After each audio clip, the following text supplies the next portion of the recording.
Good evening. I am Mervin Hanley, and thanks for joining me. My guest tonight is the Honorable Haydn Hughes.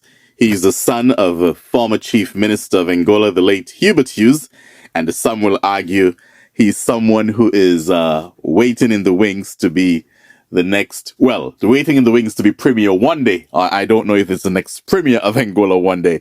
But Haydn Hughes, welcome to THG. How are you doing today? Good morning, Mervin. It's great to be with THG again. This is not my first go around with you, and Right. it's always a pleasure. Okay. Now, let me begin by asking you, how has it been? It's been a while since we have spoken, but I just want to get an overview. How has it been since becoming a minister? I see terminal building, I see American Airlines, I see roadwork network, and I'm going to ask you some follow-up questions, but how has it been thus far? It has been extremely exciting. As you know, we came into government in a challenging time when the country was on its back. There were fiscal, financial difficulties, huge debt. There was basically no employment in the hospitality sector due to COVID-19 pandemic. We were under a lot of pressure. There was some agreements that we came in that was inherited by the former administration, case in point, the GST legislation. But we were able to navigate out of those challenges and come out in a very good position. Not as an administration per se, but definitely as a country. Okay, you said you came in and you met the GST legislation. Where are we on that? Where are you, the government is on that right now? Well, as you know, there was a phased approach to the GST where the former administration had initiated the phased approach. They were supposed to implement the first phase in July of 2019, but they implemented the first phase in October of 2019 on 9% interim goods tax, and then the second phase would have been implemented on the 1st of January of 2021, and the third phase on the 1st of January 2023. Now, when we came into office, we were of the view that we did not need to implement the GST. We actually campaigned against it. But as you know, we are a non-self-governing state. We are British overseas territory. And there are certain dictates that we have no control over. And if it was not implemented by us, it would have been implemented for us. And perhaps in a fashion that we would not have liked, and the people of Angola would not have been able to bear, because the rate of the GST would have been significantly higher, would have been in keeping with the VAT tax that you see across the region, somewhere in a region of 17%, a different threshold, no exemptions and what have you. So we were able to, the Premier actually, the Honorable Dr. Webster was able to negotiate a different approach to the GST, where he was able to change the implementation date of the GST and also to get a rate change in a number of different areas. Apart from that, was able to implement a number of different exemptions, including electricity, food, basket of goods and food.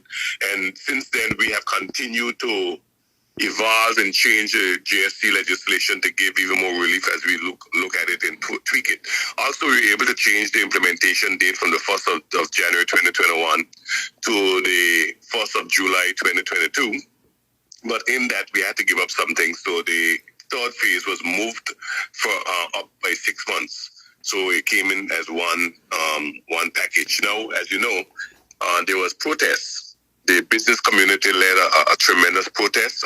There were some proprietors in particular who were huge supporters of ours during the last election campaign who led a significant protest. Actually, they made a call to remove the government within weeks of coming to office. But they had a tremendous protest, and it was a pretty sizable protest. It was one of the larger protests I've seen in Ireland. I have seen a lot of protests on Ireland. But, of course, you know, as I said before, we are a non-self-governing territory. We couldn't change course. If it was not done by us, it would have been done for us. And but you were aware, though, Honorable Hughes, that the government, the AUF government, had discussions or talks about the GST, and you know that certain things were probably in place. So why did you campaign? You're saying that you campaigned against the GST, but you were aware of it, though, that you couldn't change anything if you were elected. No, we weren't aware of the financial position, the real financial position of the government of Angola at the time. We weren't aware of a lot of things. As a matter of fact, to this date, we are not even aware of the banking resolution or the banking report. We have not seen it. They have not been furnished to us. Only the now opposition, which was the then government, has access to it. We have made many requests to the Eastern Caribbean Central Bank, which is situated in, as you know, the headquarters in St. Kitts. We have made appeals to the governor of the Eastern Caribbean Central Bank. We have made appeals to the British government, including two governors, the former governor, three governors, as a matter of fact, Governor Tim Foy, Governor Delaney, Daniel Selvaratnam, and this acting governor, who is actually the head of the overseas territories, Mr. Paul Chandler, that it is not fair to us as an administration to have to implement certain measures on the people of Anguilla, including ourselves, and because of the banking resolution, and we have not been able to see it, view it, read it, or anything like that. So, obviously, there was a lot of things that we didn't know because the former administration acted with a lot of secrecy. You know, they did not tell the people a lot of things. Case in point, there was a definitive agreement for Mega Yacht Marina and the Standing Ground Pond that was signed by the former administration. Nobody knew about it until we came to office weeks later. We were informed of this agreement. There were so many things that were done in secrecy that we were not aware of. So even though there may have been discussions, we were not aware of the extent of the discussions, the extent of the debt and these things. So now, once we became aware, it was a difficult situation. The premier cried, you know. There was a difficult situation, so much so there was an upheaval within the administration, within cabinet itself, you know. Mm-hmm. So it was a difficult thing to pass through executive council. The British was involved, you know. They have the big stick. I won't go too much into that. So even though you may have promised not to implement it, when you got in government, it changed. Let me give you an example. The outgoing administration, the Anguilla United Front, Cora Chutson-Hodge, who's now the leader of the opposition, she in particular, and the former premier, they campaigned in 2015 on the basis of something called the Interim Stabilization Levy, which was a 3% that was taken from employees' salaries and employers to the treasurer of Anguilla. That was implemented by the Haydn Hughes administration in 2010-11, right? They campaigned that it was bad for the economy, it was bad for job creation, it was bad for people. They will get rid of it on day one. They left government with the tax formally in place, could not remove it.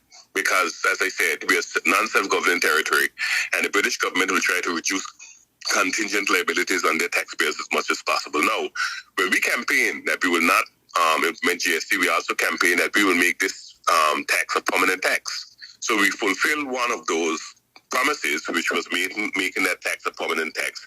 But because of the circumstances and the fact that, like I said, constitutionally where we are, we had to implement the GST. But we were given the opportunity, and we have to say thank you still be grateful to be able to have public consultations, hear the views of the people in those objective views who were not saying no GST, but hey, this is what you can do to it. We were able to take those discussions and those ideas and do a lot to the original legislation that we found when we came to office. We did not even know there was legislation that was drafted before we came to office. But I take note that I asked you about out the gate how your ministries are doing, but you started off by attacking or going after the opposition. I would think that you'll use. I'll think. Okay, 1 second.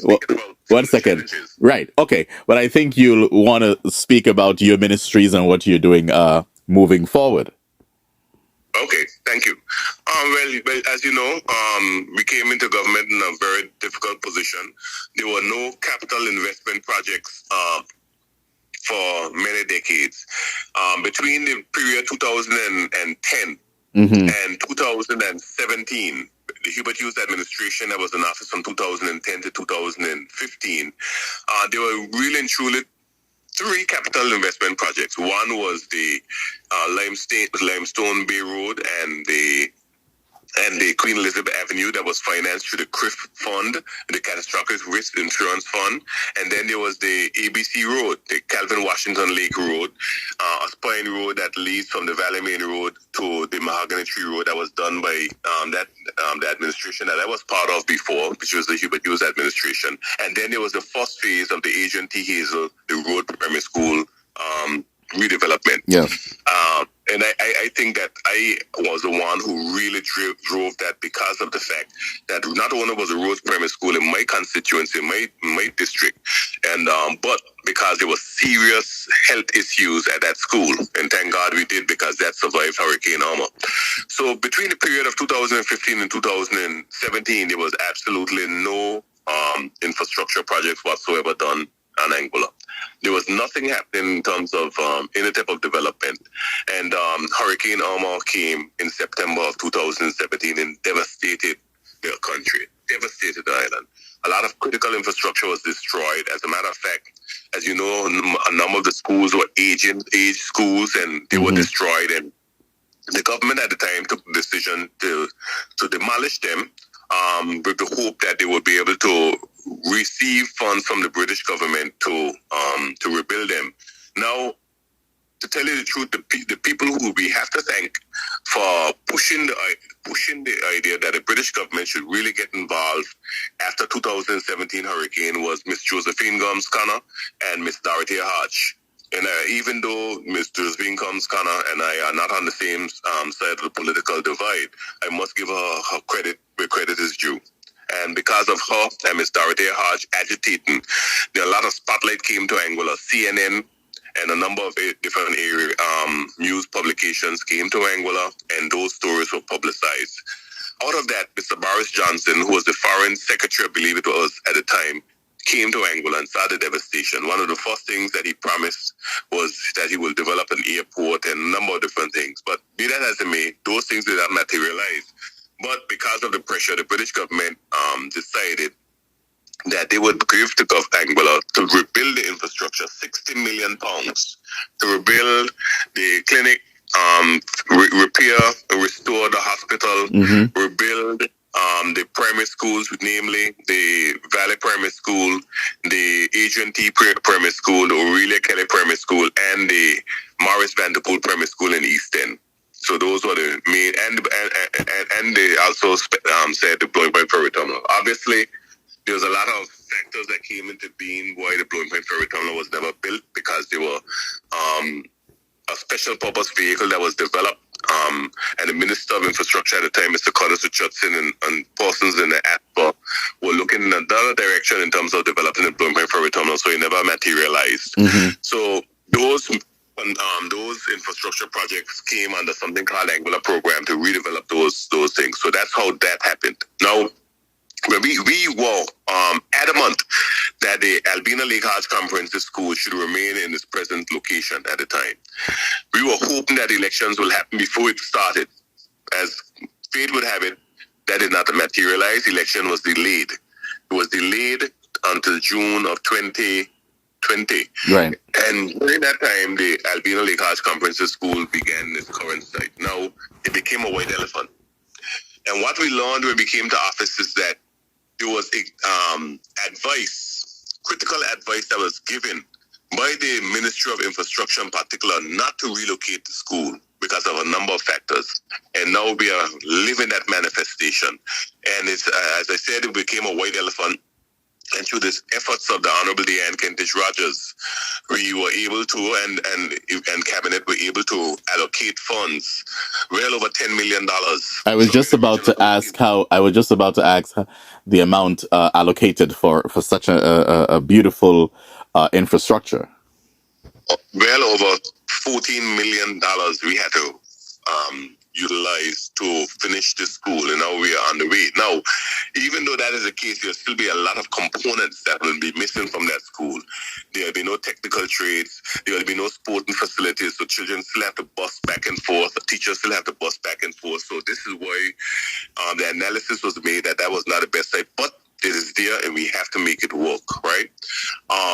One of the things that we must appreciate too, Mr. Hanley, is that the funds that is being used to finish the school, the funds that is being used to build our infrastructure right now, the funds that is being used to implement social programs such as the Senior Shield, which now we give 100% health care coverage to our seniors over the age of 70. Almost 1,000 people have signed up and have their cards at this moment, right? Of seniors now who have complete health care through government agencies in Anguilla. All of that is being funded through the initiatives that was made by the administration. One of those critical components is the GST tax. So even though there is a tax, there is a give back. Now, in the past, no government in the past have ever given back. This administration has not only given back in that sphere, but we have also given people electricity credits of $2,000 to help defray the electricity costs. We've given seniors in Anguilla at least $1,000 to help vouchers so that they can shop with. No administration in the past have ever done anything such as that. Give back, and so there's a lot of measures that that we continue to make. We have gone to the House of Assembly and continue to tweak the GST to remove taxes from this item and remove taxes from that item. And we'll continue to see how we can give more relief to the people. But the question was about my ministry in particular. Mm-hmm. So as you know, coming to office, one of the things that I said on coming to office, because during the election campaign, and you know this because you were very involved, I can see you were very involved in the campaign. You kept a keen eye on the elections in Anguilla. Mm-hmm. You made predictions that a lot of people said that would not happen, and you were correct. If you were a betting man, you'd have won a lot of money. Right. Because you were correct in your assessment of the Anguilla elections. As a matter of fact, you placed a bet on me and you won. I was saying it was impossible. Right? Right. As you can recall. And I ended up receiving the most votes in the history of Road South, and the second most votes in constituencies in Anguilla. In the last election, behind the Honorable Diane Kentish Rogers. So what I'm saying is that I did not really promise anything per se during the last election campaign, but once I got into office and I met with the staff, I laid out what I would like to accomplish during this 5-year term. And then I came to the public and I said it is my intention before the end of this term to develop the Valley Main Road, to bring international airlift to Anguilla, to redevelop the Clayton J. Lloyd International Airport, to build the Blowing Pine Ferry Terminal, to develop a bypass in the George Hill area. So a number of things that I promised after coming to office was not ideas that was generated by me, was not ideas that was generated by the Anguilla Progressive movement, but it was ideas that were generated and discussed since the 1970s, and some of them even before the 1970s. And so we've had promises and ideas that have been discussed for generation, right? But they have never been materialized. They have never materialized. So if it is that these are critical infrastructure that have never materialized, but they're important for overall economic sustainability, why go and say, okay, because it's not my idea, let me go and tackle something else? No, I didn't need to tackle something else because these were all actually good ideas, but it's just that there was either a lack of political will, a lack of tenacity, a lack of know-how, whatever the reason may have been why these things was not done in the last 40 and 50 years. That did not give me an excuse not to get them done. So I remembered on the 5th of December when I announced to Anguilla that we have started the surveying for the redevelopment of the Valley Main Road. A lot of people laughed at it because that promise was made by so many in the past. As a matter of fact, the outgoing Minister of Infrastructure, Mr. Curtis Richardson, in April of 2015, he said to the public of Anguilla that by September of 2017, the Valley Main Road will be finished. But no attempts was made to even start the surveying. So you cannot just pick things into existence. You have to do the work. And one of the things that I know that nothing happens without putting work in. People believe things just happen. It does not. You have to put in the work. And I was accused, as you know, of micromanaging, of being too involved. But at the end of the day, the government, the ministers of government get the blame. So I will not leave it to chance. I will not leave anything to chance when it comes to my ministry. Everything I have to be intimately involved in. From the conception, from the idea, the conception to the end, to the opening, because that's the only way. And I'm not boasting about myself, but everything that I've set to do have been done and completed. So, and if I have to compliment something that you just said, and that is that, because I also recognize in islands that the ministers seem to leave a lot for the permanent secretaries and people below that. So you'll find that there are a lot of people overlook things or whatever the case may be, and then projects get delayed. So I'm happy that, yes, some folks may call it micromanaging. So I'm happy that you're intimately involved in the various projects in your ministries. And that is absolutely correct. Now, politicians believe once you get elected, that's the end of the work. You put on a suit, you put on a tie, and you become glamorous. That's not my view of politics, because I am very appreciative of the fact that it's so fickle. You can be elected today and tomorrow you're not elected. But at the end of the day, what will your legacy be? 5 years. At the end of this 5 years, people look at the body of work that was done by Haydn Hughes, but the body of work that was done by the Anguilla Progressive Movement, and say, you know what, we don't want them anymore, and reject us at the polls. But in 15 years, looking back, what can you attribute your name to as a government, as a party, as a politician who ran and served in office? And for me, it's about legacy building. It's about building something that the future generations can enjoy and benefit from. So my idea is that as long as this 5 years is there, I will not take any vacation. I will not take any time off. I will do everything I can to deliver on those promises that I made to myself, to God, and to the people of my constituency and to Anguilla. Let me give you an example.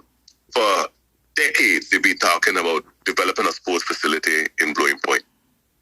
I said, no problem. I will get it done. I promise I will get it done. This was not a promise that was made before the election, Mr. Hanley. Mm-hmm. This was a promise that was made after the election. And today, I can report to you that facility that I have spoken about has already started. They're out of the foundation. They're getting ready to pour the slab. And we will have a nice, modern, covered indoor basketball, volleyball facility for the first time in Anguilla, in Blowing Point. And also, we have gotten an agreement with FIFA CONCACAF to develop a football field adjacent to it, and also a children's playground and park. So that will be smack in the middle of my constituency for the people to enjoy. I also have an agreement for another children's park in South Hill.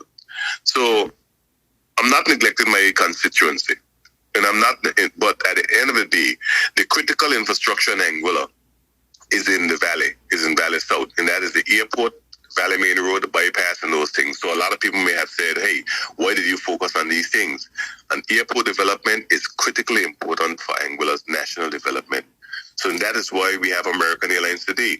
There was some back in 2019, THG News reported that the government of Anguilla and Curtis Richardson is about to have JetBlue flying. And I am going to actually get to that. I had that to ask, but before I get into that, let me ask you. You mentioned American Airlines, and I do not mean to cut you off, because I'm really getting back to it. Let me get back to American Airlines, and how is that going? And what's the as far as the American Airlines agreement? Is the government guaranteeing the seats for this airline? And what I mean by that, for folks who may not understand that, there are some agreements between government and airline companies where government will pay for any empty seats coming into the country. So that is what I'm asking the Honorable Hughes. Is there some sort of guarantee from the government when it comes to American Airlines? What's the arrangement? Let me say this. I could never understand the whole idea of government guarantees for seats and paying for seats and what have you. Mm-hmm. For any airline entity. At the end of the day, you want the airline entity to be profitable. But for us, we are banking on the strength of our product, the strength of our tourism product. So once we saw that American Airlines were doing a test flight into Dominica, we said, hey, we are more of a tourism destination than Dominica. Why not us? Mm-hmm. We made that appeal. And long story short, that appeal was heard. And we have American Airlines flying into jurisdiction. What is the agreement? We have no agreement other than the strength of our tourism product, and has been working extremely well. We are one of the top 10 most reliable destinations. Look at the numbers. Load capacity, we're extremely high. Profitable, have grown from strength to strength. And that is where we are with American Airlines. Yes, we do help with marketing, but that's not dollars. That is marketing. And it is important for us to continue to market and promote American Airlines, because American Airlines did it. They didn't make any promises. They delivered, you know. me and for Anguilla, we should be grateful for that. Because it has changed the argument. Because the argument, as you know, the farmer administration, not so Mr. Curtis Richardson, I won't blame him, but the farmer administration never really believed in airport development. Curtis Richardson did. I'll give him that. But if you cannot convince your colleagues, then you're not going to go anywhere. And we came to office. When we came to office, that was one of the critical pieces of infrastructure that we wanted to do. As a matter of fact, before coming to office, I had a conversation with Tim Foy, who was the governor at the time, who was able to deliver the monies for the Anguilla program. And he said, so Haydn, if you get the 60 million pounds, what would you do with it? I said, throw it all into the airport. Develop the airport. He said, well, what about other things? I said, the generation of economic activity from the airport will generate the funds for other critical programs. And you know something? And I'll give him this credit. Curtis Richardson was also of that view. You know? Mm-hmm. He was also of that view. But he was part of an administration who did not share that view. So if you're part of an administration who does not share your vision, you're not going anywhere. Thank God I'm part of an administration that whenever I go to the Honorable Premier, Dr. Ellis Webster, and I say, I want to do this, he had never once said no. Never to any of us. Say, figure it out, come back and let's get it done. He had never once said no. But an increase in airlift would mean that you should have your island will be able to have enough hotel rooms. Yeah, no, it goes hand in hand. You know, right. It's not even chicken or the egg. You know, it goes hand in hand. But I don't think that governments and administrations over the past years understood this. Now, Ronald Webster understood this. Sir Emil Gumbs understood this. Hubert Hughes understood this. And that's to the extent of it. Now, Curtis was not a leader of government business, but he understood it. But I can tell you that Ronald Webster understood it because from the very inception, he was securing lands for airport development. And the Honorable Emil Gumbs, along with the Honorable Albina Lake Hodge, actually wrote to the government of Taiwan back in 1984, asking them for funds for development of an international airport. And when Hubert came to government, he was able to get the French to agree to develop an airport. But as fate may have it, in 2000, he was removed from office by the British government for the situation that occurred at the time in terms of this so quote-unquote minority government, which wasn't really a minority government. But that is what history is. And the new administration that came to office under Osmond Femin and Victor Banks, they decided that that was not the direction in which they wanted to go. Now, when we came to office in 2000, Hubert was adamant about developing the airport. But as I said, yes, Mr. Hughes, which is my father, he spoke a lot about it.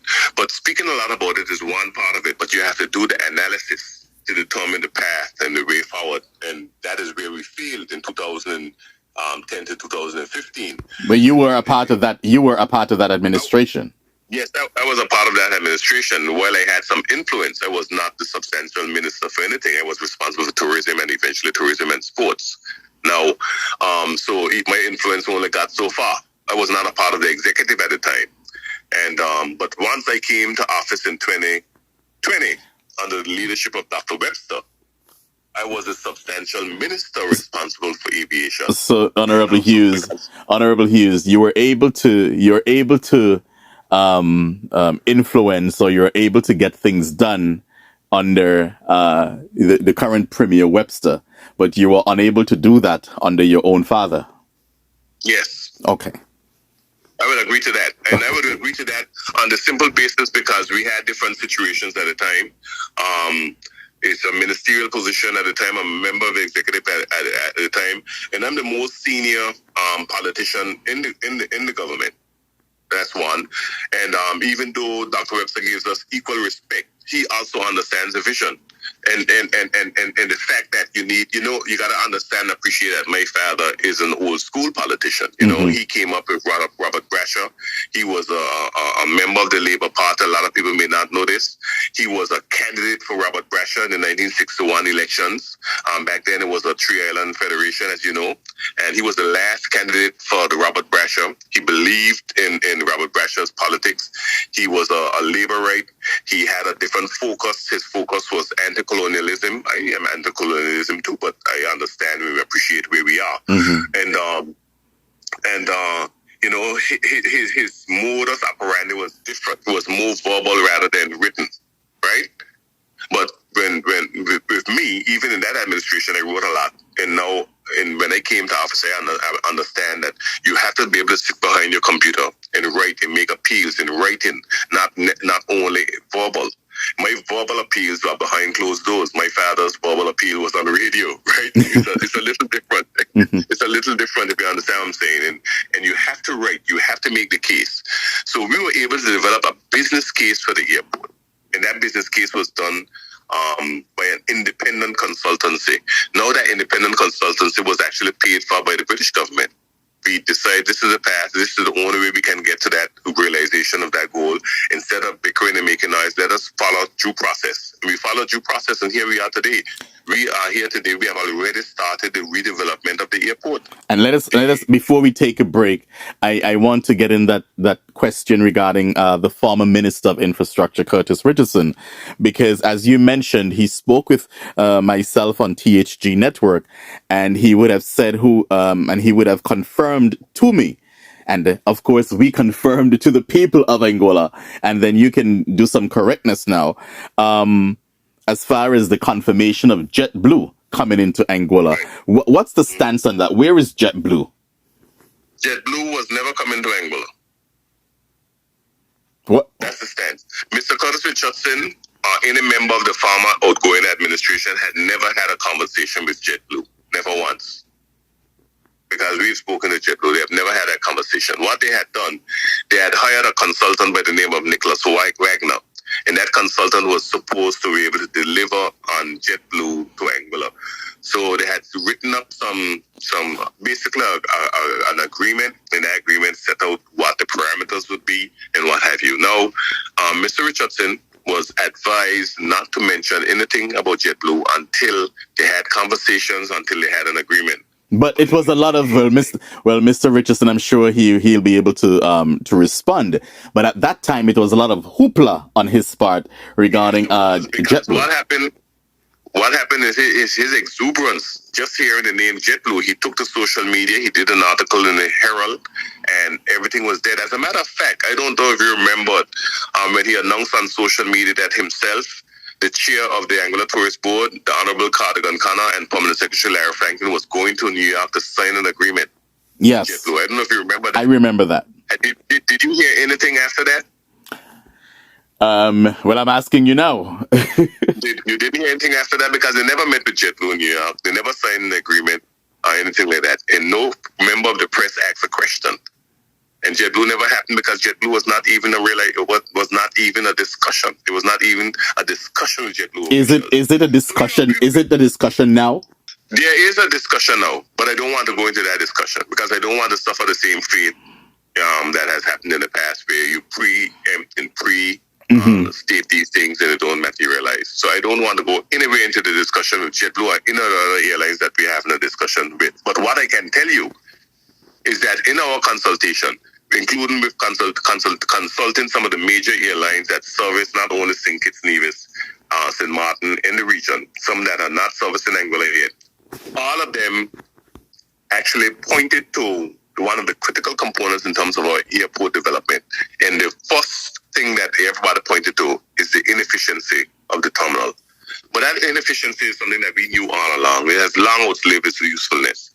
That, and not only them, but the regulatory bodies, ASIC, they also cited a number of security and other findings and so forth in terms of the terminal. So while it is that we improved the existing terminal, a new terminal is critically important for our aerodrome development. And that is why we have already completed the works for parallel taxiway. We have finished the first phase of the apron expansion. We have finished the new parking lot. So that new parking lot will take all of those vehicles that are in the existing parking lot to that new parking lot, because the new terminal that will start construction on January the 2nd of 2024 will be in the existing parking lot. Now, we have already had pre-bid meetings with contractors as it relates to the new cargo building, because we're relocating our cargo building, because the cargo building is going to be relocated. It's going to be a modern facility, beautiful facility. We have released the renderings to that. That tender is going out now, and we should have a contractor with shovels in the ground by October of this year. So we have a phased approach to the whole aerodrome development, and then the airport, the runway extension will commence while the construction of the terminal is ongoing. So there's a huge infrastructure program that includes realignment of roads, redevelopment of roads, airport, terminal, and what have you. See all of that work starting in October of this year. I want to take a break because we're up against the break, but I listened to you, and there seems to be a whole lot going on. Either that or you're a great talker, but there seems to be so much going on. But there also seems to be a disconnect because I hear you, but then when you turn on the radio station, when you listen to the Anguilla radio station, the main, well, when I say the main one outside of government, Class FM, if I may mention that name, then you hear the voices, and they want you out. They want the government out of office, So there seems to be a disconnect because what is going on here? Well, I wouldn't call it a disconnect. There's a concerted effort since I would say July, August of 2020 to get the government out. I mean, we first sat in office on the 1st of July 2020, but before the end of July, the same cast of characters that you're hearing on Class FM wanted us out. So you're telling me within a few weeks, people who rallied with you, what went so wrong that they would want you out? Well, what went so wrong? They thought, for example, one of those characters, for example, they made a demand of the premier that at 6 o'clock every morning he must report to him for instructions and for updates. Right? I do not believe I do not believe that, but go ahead. I'm saying this publicly on your program. That's one. There was another team that was created by the Honorable Premier called Anguilla Economic Recovery Team. And what happened is that they were able to be approached by a company led by a gentleman out of Trinidad with a number of projects for Anguilla. And they presented these projects to the government of Anguilla. Now, these projects included a global port facility in Blowing Point, a company called Treadco out of Trinidad developing the airport, company Sylvester Screw Lines, cruise port, a number of these different projects, right? And of course, we could not move forward with these projects, even though there was a lot of money to be made. I won't go into any details about that. But we could not embark on those projects because those projects were not new. A lot of money to be made for the people of Anguilla and the government of Anguilla? I didn't say that. Okay. You didn't say that. That's why I wanted to be sure. I didn't say that. No. These projects were not new. They did not bring these projects to Anguilla. These projects were brought to Anguilla by the former Anguilla United Front government, not the government per se, but agents of the government. In 2018, they were first presented. And we were furnished with the correspondence between the British government and the government of Anguilla relating to the special purpose vehicle that was created to facilitate these projects. And the position had come where the British government was actually literally threatening to suspend the constitution of Anguilla and remove the government. Now, we see what happened in the Turks and Caicos. So if the former administration, Anguilla United Front, that had an overwhelming majority of almost every single seat except for one, could not move forward because, as I said, we are non-self-governing territory. They had violated a number of processes, procedures. It was unlawful, illegal, however you want to term it. Now, this young administration coming to office want to do the same thing that they were prohibited from doing. What do you think the end result would have been? We today would have been administered by technocrats out of London if we had decided to pursue and push and violate all of those, all of the legislation, the legislative framework, etc., with the pursuit of these. But I don't think they understood this. They did not understand this, and eventually they took the airways, and they were very critical of the government. They have had a sustained effort. They led a protest. They've had a sustained effort from then until now to remove the government. Now, so this is what you're hearing. That is fine, At the end of the day, we were able to lockdown, ignore the noise. We had some upheavals in government, as you know. Okay, so tell you what, let's take a break. And when we come back, I want to talk to you on the issue of crime. And we'll be right back. I'm speaking with the Honorable Haydn Hughes of Anguilla. We'll be right back. Arlinsons have been serving the people of St. Martin for over 40 years. And the food and service get better and better.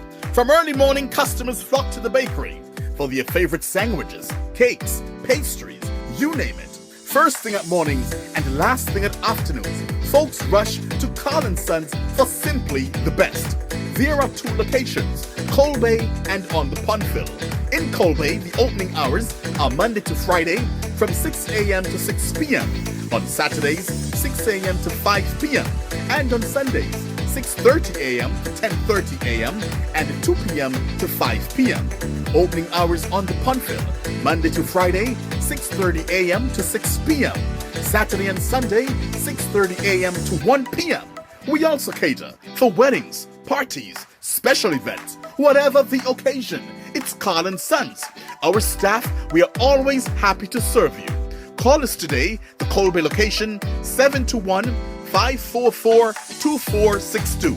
That's 721-544-2462. Or in Phillipsburg, 721-543-1059. That's 721-543-1059. It's Carl & Sons Bakery. We are here to serve you.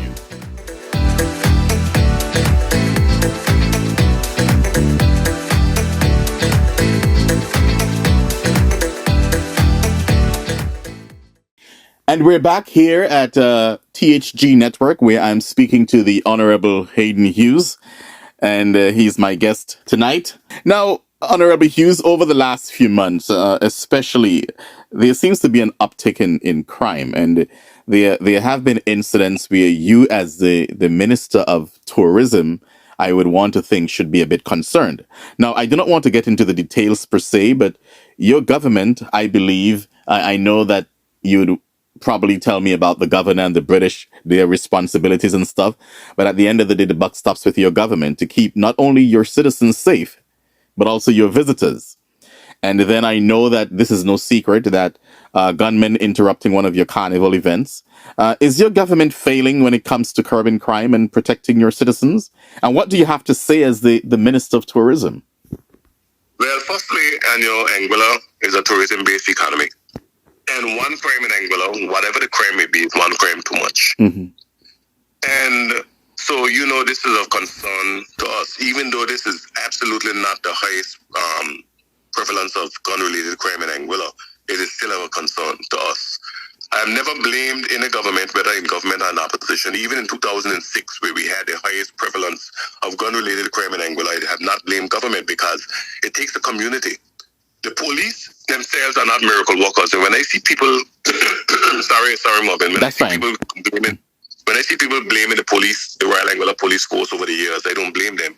Because we as a community, we hide the criminals, we shield the criminals, we protect the criminals. We do not say what we've seen. I want to give you an example of that. On parade day, there was a shooting very close to the trooper parade that I was participating in. And the DJ, he stopped the music and he started to point out to the police where the criminals were running. And there were people who were shouting to him, saying, "Boy, keep your mouth shut, keep your mouth shut." Mm-hmm. You understand what I'm saying? Mm-hmm. And he said, "I'm leaving Anguilla tomorrow, so they can't do me anything." Officers, they're going, look, the white car, they're escaping towards the north and towards the south, and he's speaking on the mic and pointing out where these people are going to. But the general shout to him was to keep his mouth shut. And that is what have been prevailing in Anguilla over the years. We have a lot of people, a lot of unsolved over the last 20 years, actually, starting in 2003. We've had a lot of persons who have done these type of crimes, who are walking among us, living among us, and being protected by us. But if we said what we saw, this would not be the case. So it takes a community for the entire island to be able to deal with this scourge of gun-related crime. Now, the sad thing is, Mervin, when you hear about these gun-related shootings and what have you, think that it's over drugs, it's over tough, it's over something that is substantial. And it's not that. It's a little petty petty beefs or whatever it is you want to call it, what they call it nowadays. You see them doing lives and threatening each other. I'm sure you've seen it. You know, in these type of things. But the shooters in this case have been apprehended. As I said, there was a lot of witnesses, and I believe because they were not Anguillan per se, they were quickly apprehended. People didn't have an emotional or physical connection to them, and they were able to point them out quickly, and they were able to arrest them. But if the community in Anguilla would just say something, would just give evidence. We have secure lines that is not even monitored in Anguilla. That if the community writing to them or calling to them is monitored in Miami, nobody will know who it is who's giving this evidence. And then you can do the swabs of gunshot residue, you can do all of these things, but people are either afraid or refusing to point out what they say. So when it comes to gun-related crime, it's not government alone, but it's all of our efforts to ensure that this does not occur, and also to say what we see. And if we do say what we see, then because we have some really stiff gun laws, you know, really stiff, you can be fined up to $120,000 or $180,000 for possession of firearms and ammunition. You can serve a significant term in prison. But as you know, when you go to court, the lawyers make an argument, and the judge decides some leniency and slap you with a small fine and maybe no jail time, maybe probation, and you're out on the street again. I think what we need to do, we probably need to now change the laws to minimum mandatories. Minimum mandatories. Whereas if you get caught first time offense, you have a minimum mandatory. That may assist. It may assist, but at the end of the day, we still need people to say what they see. And you still need a proactive government to help the curb of crime. Absolutely. Like I said, you know, in Anguilla today, the young people have much more to do than Anguilla of yesterday. When I grew up, we made toys out of tires. We had little rollers. We created our own, toys and so forth. We played cricket in the street. We didn't have any tools. Today, they have so many programs. They have the Anguilla Tennis Academy. You have the Toastmasters. You have sailing school. You have swim classes. A lot of these things are complementary. You have so much afternoon programs. You have the Hope Center. You have the Blowing Point Youth Development Center. You have the West End Community Center that have afternoon programs. There's so many programs today. There's sporting facilities, and now the Honorable Deanne Kentish Rogers is embarking on Anguilla's first track and field in Anguilla. We have had athletes that have made it all the way to the world. I mean, Haydn Hughes, an Anguillan, born and raised right here in South Hill, he's the fastest man in the world and was number 3 in the world championships in the 100-meter finals just this past weekend, right? And so we see where we can go, we see what we can do, and yet we have youngsters that are embarking in these deviant behaviors, mostly young men. A lot of people are chalking up to saying, it's a single-parent home and what absentee father. I do not agree to none of that, because a lot of us were raised in single-parent homes, a lot. But even if the father was there, he was not there. You know, there were instances during the 1930s and 40s and 50s where the man traveled overseas for months on end to leave the wife home with the children and what have you. We didn't have that deviant behavior. But since 2003, we have had an infiltration of deviant behavior. And I want to say something, Mervin, that is astonishing, because from 2003 to 2013, I kept stats. I don't do them anymore. And I have a speech that I gave at the swearing-in of Christina Scott in 2013, where I gave a speech and I pointed out every gun-related crime that started in 2003 up until 2013. Everyone. And I'll say this, right? What is interesting, and if we do an analysis, a proper analysis like what I was doing, we'll find that the better the economy is doing, the more gun-related crime we have in Anguilla. When the economy is doing poorly, the gun-related crime basically comes to a halt. As soon as things are doing well. And I was thinking the other day, why is this the case? And I believe this is the case because young men, when the economy is doing well and they're making money, they invest in guns. And I don't understand it, Mervin, because my first paycheck I invested in blocks. Right. So that's why you see my status is invest in blocks, not guns. You know what I mean? And the thing is that it's for what end? Because they're not robbing stores. They're not breaking into people's homes. They turn those guns on each other. Family members, because family members, Anguilla is so small. People always say, how do you marry someone in Anguilla who's not your cousin? You know? And it's really troubling. It's a strange phenomenon. I speak to counselors in the school, and it really starts in the school. It doesn't start out here on the street. You know, these kids, when they leave high school, they now have a job and they're making some money. They find whoever the gun suppliers are, and they purchase a gun. How weird is that? Some of these kids come from very good homes, you know. Both parents in the house, disciplined and so forth, and they decide to choose this particular life. How weird is that? Let's take a look. Let's take a look at this clip, and I'll be right back to ask you some questions. And viewers, parental discretion is advised for this one. Here you go. Come here, I do so much for. In my life. Him that I did so much for. I don't know what that is. I'm grateful. I don't know what that is. I will bury your hands. My name. I will bury your hands. You can't bury me to that. I will bury your hands. You don't know me. You don't know me. Yo, what the hell is wrong with you? Stop! Stop! What is wrong with you? Now, Honorable Hughes, that was your colleague, Quincy Gums Marie. Are you proud of that behavior? I understand that Prime Minister Mia Mottley of Barbados is one person she admires, and you yourself. So, do you think the Honorable Prime Minister of Barbados, Mia Mottley, would approve of such behavior by your colleague? I be in her presence. I won't say anything more than that. And so I'm talking about Mia Mottley's presence. I won't say anything more than that. Okay. But I'll say this, Mervin. I'll say this. As you know, this is an ongoing investigation, ongoing case. And Well, she was actually charged, so the investigation came. No, she was not. No, she was not. Oh, she's No, not. she was Okay. not. Yeah, right. That may be an eventuality. Who knows, right? But as of now, that is not the case. But I'll say this to Mervin. Okay. You know, some years ago, when Obama was running for president, there was a clip that the Republicans were using by Reverend Jeremiah Wright. And we watched that clip, it was like, wow. And then some of us, maybe you yourself, went and searched for the entire sermon. And it was a fascinating sermon. But they took one soundbite out of it and used that against Obama. I'll say that to say this. What we saw in that video was a small fraction of what... Wait a minute. The soundbite we saw from Reverend Jeremiah Wright, that was for like 30 seconds. Because I know that soundbite. The one that we have seen from Quincy Gums Marie, that was almost 3 minutes or more.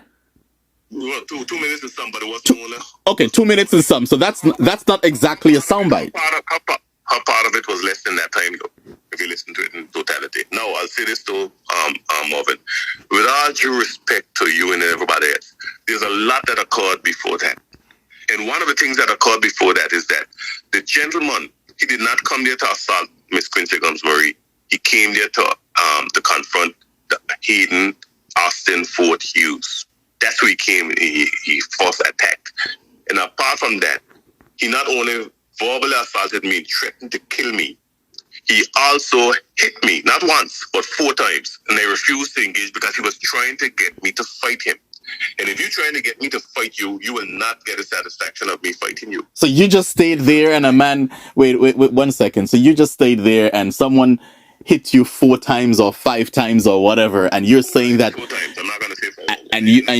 You're saying that you just okay, no problem, hit me all you want, and you just ignored him and stay on your phone, remain on your phone. Yeah, no, I didn't say. I mean, when you saw me on your phone, I was calling the police. Actually, I was calling the police, and I did get I didn't get the police office, but I got a commissioner of police, and I can say this about the commissioner of police: within 7 minutes, the Royal Anguilla Police Force was there. Right. Okay, so but let us get back to what. With all due respect to you and anybody, I'm telling you the facts. And then he tried to deny after the fact that he didn't hit me, just barely tapped me. And you can see that in part of the video too, where he said, "Oh, I want to tap him," but that's not true. He hit me. He wanted to fight me. The guy was frothing at the mouth. No, I'll say this. This is how it happened. Now, once he had hit me, and Miss Gums Marie said, "But you're hitting him in the face." He said, "Well, using the language." At her next, because you went to Trinidad. This is what he said. You went to Trinidad when I was talking about me. She was like, me, I didn't go to Trinidad. And he went at her, physically went at her, and she took a chair and kept between sorry, between them from him physically assaulting. He didn't went at her once and he went at her 3 times. Now, people can say what they want to say. I can only speak to the facts. Are you proud of her behavior? Listen, it isn't a matter of being proud of behavior. It's about what would any individual do when a man is attacking a female. Okay, so let me ask this question. Let me rephrase the question. Let me rephrase the question. Do you agree with her behavior on that day? I agree with whatever mode she would have used to defend herself from being physically assaulted and beaten by a gentleman. Whatever mode it would have taken for her to. But you sat there. But you sat. The video clip showed that you sat there with your back turned, as if you're unbothered. You were unbothered to an extent. How do you allow that to your colleague though? I was on the phone with the commissioner of police. That was a very long, almost 3 minutes call with the commissioner. No, because like I said, the first few calls that I made, and the call log can prove it, was to the office of the Royal Anguilla Police Force. A lady answered, but she could not understand because of the noise. So I decided, you know what, I'm going to text the commissioner of police, which I did, and then I called him. So it wasn't an issue of being unbothered. And you have to understand this. It was not an issue of being unbothered. You have to be in a situation to understand it. People can always say how they will react in a situation like, oh, you could have ran, you could have run away, you could have sprint away. Until you are in that situation, confronted with that level of aggression and violence, you do not know how you will react. You just don't know, you know. But you are, yes, I understand all of that, and I agree with you. You don't know how a human being would react, but this is not just an ordinary human being. The same way you reacted with calm, the same way you claim that you reacted without being forceful against a gentleman. You're a minister. She's a minister of government. She's a leader. She was in the House of Assembly. She was one second. She was in the House of Assembly just a few minutes before that, speaking about the very same thing she did on that day. I don't agree. She was in the House of Assembly. Her first cousin was murdered. Right? It was a very emotional time for her. And here is it. This gentleman is threatening to murder her and another minister. No. Wait. 1 second. The clip. Let us play that part again. Let us play that clip again. Come here, I do so much for. In my life. Him that I did so much for. I don't know what that. I'm grateful. I don't know what that. I will bury your He found my answer. name. I will bury your answer. You can't bury me to that. You I will cannot bury your answer. You don't know me. You don't know me. Yo, what the hell is wrong with you? Stop! Stop! What is wrong with you? The clip what we just heard was not him threatening her. That was a clip of her threatening to kill him. Yeah, well, that's what you heard in the clip. But what you didn't hear in the clip is what he said before, because there was no recording before that. Well, in that case, then the camera lady need to be fired. Then no, Mervin, with all due respect, it is also called the police. It is also provided the tapes to the police. It is also begged for the police to be there, and to the commissioner's credit, got the police there. He did not do so. If he felt threatened, he would have called the police. Okay. And this is just the facts. You know, I can only say what the facts are. People can have their opinions. At the end of the day, there are 5 people who knows the facts. Well, 4. And then the divine. Haydn Hughes, Leon Lake, Quincy Gums-Murray, Deanne Kentish Rogers. Well, the Honorable Mary Richardson came late. And God Almighty, we know the facts. And the facts does not change. But the evidence would be the evidence. I am no attorney, but the evidence would be that clip, that almost 3 minutes clip. No, the evidence will be that clip. There are other clips as well. Okay. There are other clips that are not. There are other audio clips as well. And if it goes to court, then the court will hear everything, all of the evidence. The police already have all the evidence. The court will hear the evidence, and hopefully the minister will be exonerated of whatever criticism that is there. But I will say this: everybody have their own defense mechanisms, whatever they may be. Everybody have their own defense mechanism. And my father was one of words. One of words. He cut no corners, whether he was on the radio or wherever he was one of words. And he would always say, it's better to jar, jar, jar than wah, wah, wah, which means it's better to use your mouth than to use physicality. And you know Hubert Hughes was a man of words. Yes. Would you agree? Yes. Okay. Honorable Haydn Hughes, tell you what, let's take a quick break and we'll be right back to wrap up. But there's one other thing, another clip that I have to play for you, and then we get out of here. I'm enjoying this conversation, but I need to get this in. We'll be right back. Sons have been serving the people of St. Martin for over 40 years, and the food and service get better and better. From early morning, customers flock to the bakery for their favorite sandwiches, cakes, pastries, you name it. First thing at mornings and last thing at afternoons, folks rush to Carl & Sons for simply the best. There are two locations, Coal Bay and on the Pondville. In Coal Bay, the opening hours are Monday to Friday from 6 a.m. to 6 p.m. On Saturdays, 6 a.m. to 5 p.m. And on Sundays, 6:30 a.m. to 10:30 a.m. and 2 p.m. to 5 p.m. Opening hours on the Pondville, Monday to Friday, 6:30 a.m. to 6 p.m. Saturday and Sunday, 6:30 a.m. to 1 p.m. We also cater for weddings, parties, special events, whatever the occasion. It's Carl & Sons. Our staff, we are always happy to serve you. Call us today, the Colby location, 721-544-2462. That's 721-544-2462. Or in Phillipsburg, 721-543-1059. That's 721-543-1059. It's Carl & Sons Bakery. We are here to serve you.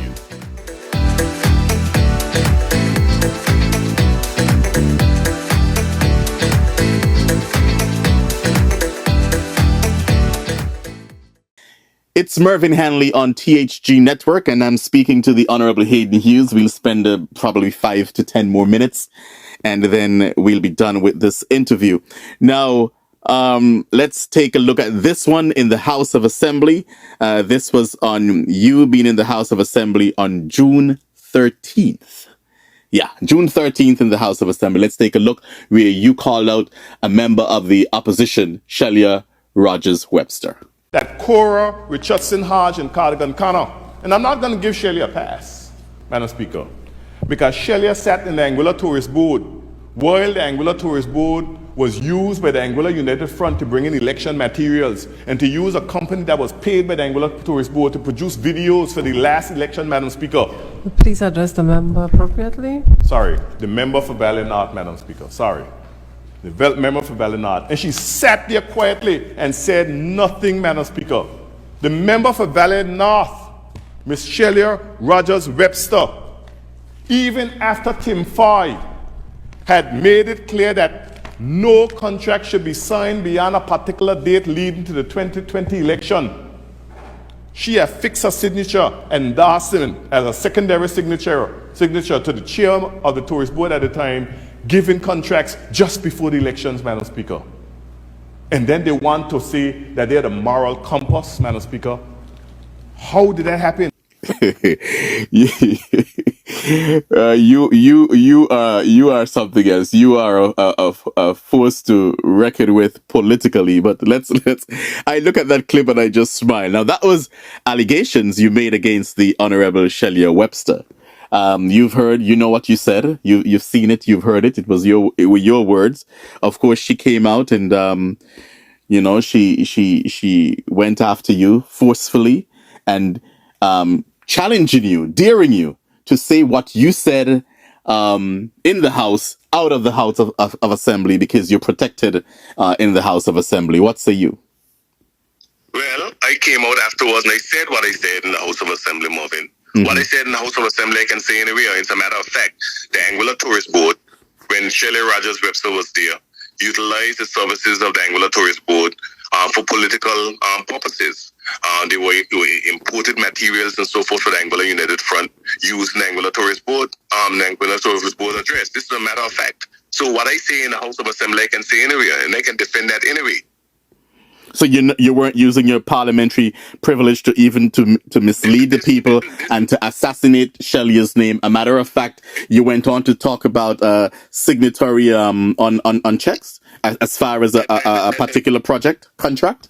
And I will say this outside of the House of Assembly, because we're having this interview here outside of the House of Assembly where there's no parliamentary privilege.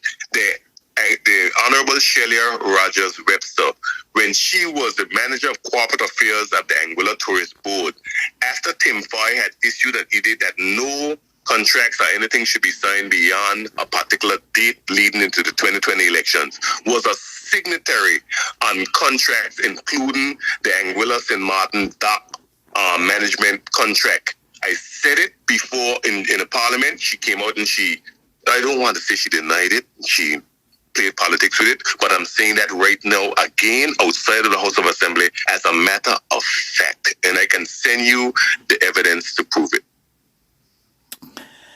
Haydn Hughes, do you miss Kyle Hodge as a member of your cabinet, a colleague? No, I don't. You don't? There was a time. No, I don't. There was a time when I did. But time heals all wounds. If you were married to someone and you were living with them for a particular time and you eventually get divorced, you will miss that person. And eventually time will take care of that missing. So yes, I would admit that at one point I missed him. As a matter of fact, I encouraged him. He said he was coming back. But I recognize that he couldn't come back because he's not a man of his own. He is controlled by other. But he spoke with conviction on why he left your cabinet, though, your government. Yeah, but he wanted to come back. I'm not an accident. I did speak to him about coming back. He spoke with conviction why he left. But the problem with Mr. Hodge is that he cannot make a decision. He cannot. He does not want to offend anyone. He wants to be. He wants to make everybody happy, and that's fine. That's fine. I appreciate the fact that he is afraid to make decisions. He wants to make everybody happy. He wants to ensure that nobody criticizes him and what have you. He likes to be popular. I can understand that. And that has its place in politics because you can be popular, you can be elected and re-elected time and time again. But at the end of the day, what do you have to show for it?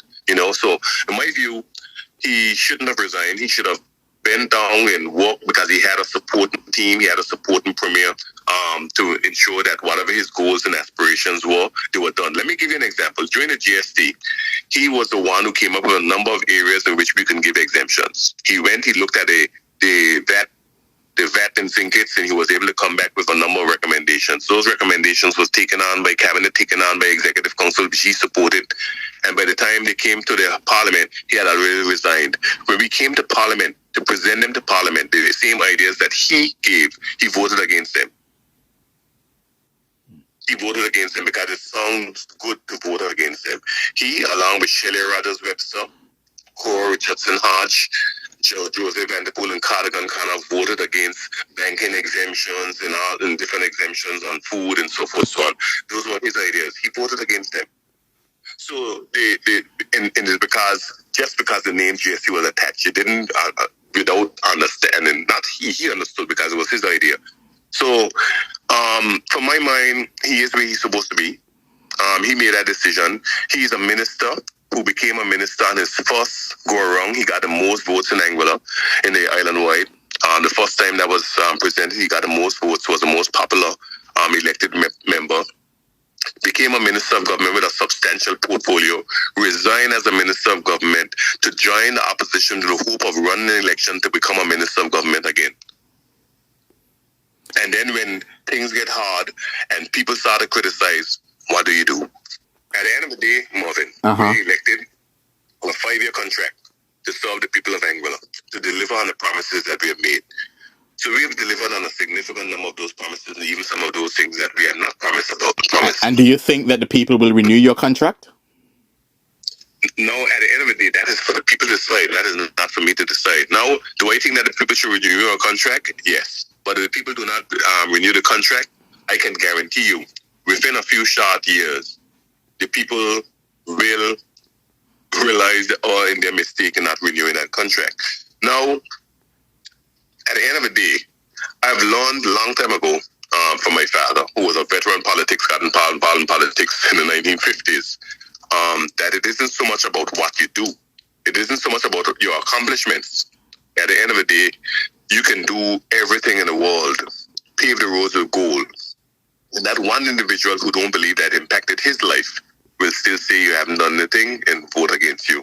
So at the end of the day, we can only control the things that we can control, but we cannot control the minds and hearts of people. That's an individualistic thing, an individual thing. No individual decision to decide what they will do in 2025 election.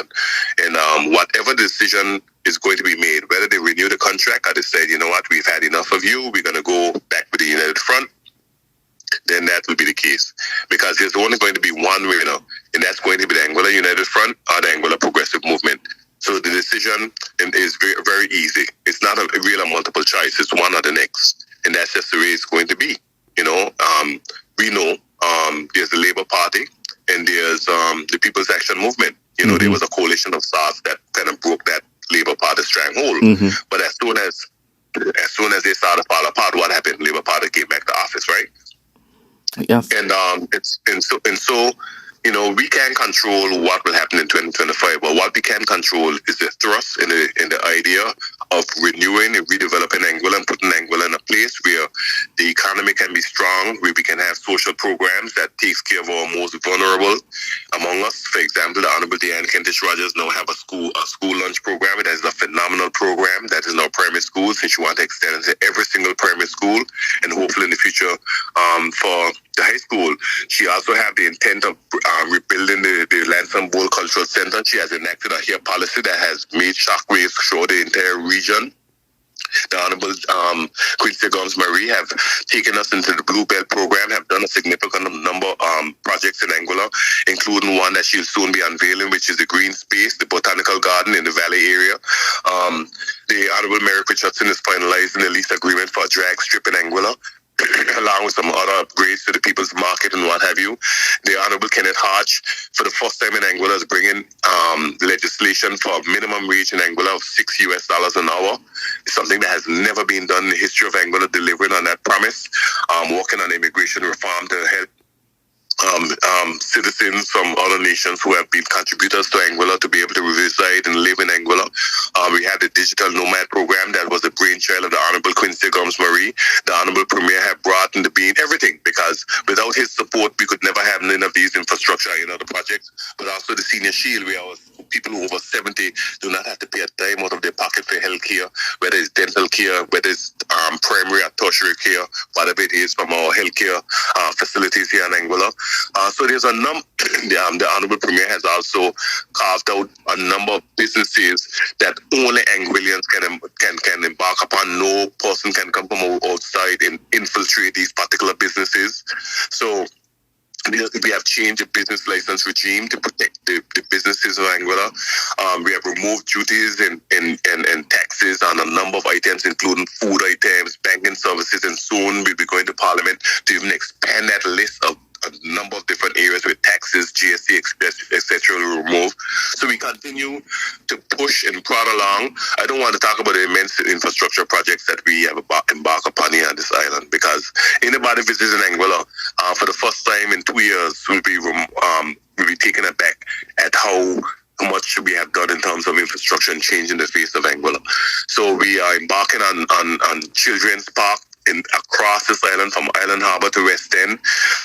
As I said before, Diane Kentish Rogers is working on a track and field as well through World Athletics, and is moving faster ahead in achieving that goal.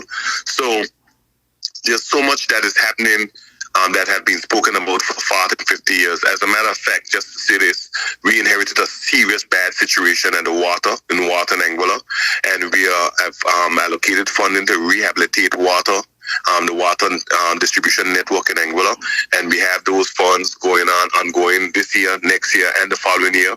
And starting January of 2024, the water department will cease to become a statutory instrument and will now become a department in my ministry, because if it is that we are being blamed for water, then we must have the legal framework, the oversight to be able to manage it properly and to be able to bring it up to the standard in which it ought to be, and to pay out all of its debts.